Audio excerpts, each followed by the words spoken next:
You'll notice you have a tickle in your throat one day, you'll notice you have a runny nose a little bit, and then it'll develop and start into a cough, and you might cough up some phlegm, etc.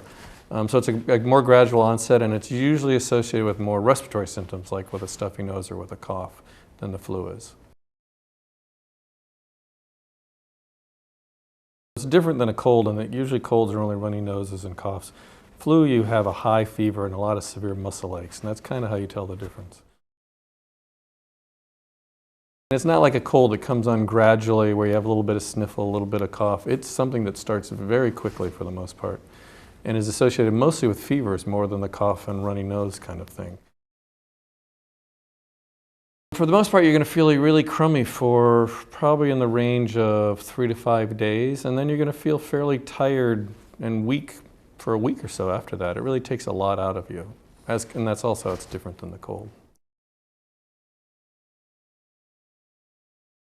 If you are sick, particularly with a fever, you should stay away from other people. We call it social isolation. You really need to stay home and not expose your colleagues and your friends. It's important for you to stay in your room, stay home, watch TV, take medicine for your fever, etc.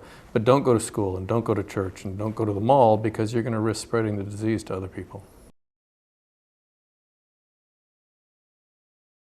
Children can present very differently. Sometimes they actually have some vomiting and they have runny noses, so they're a little bit different than adults.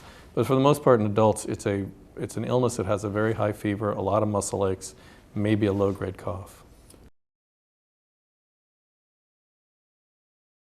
Catching the flu is similar to catching the cold. It's spread mostly by droplets when you cough and you sneeze, and they spread through the environment.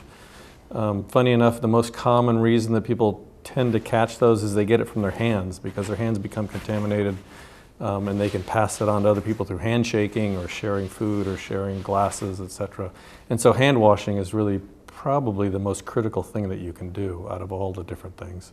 And if you have symptoms of the flu or a cold, you should be washing your hand a dozen times a day at least.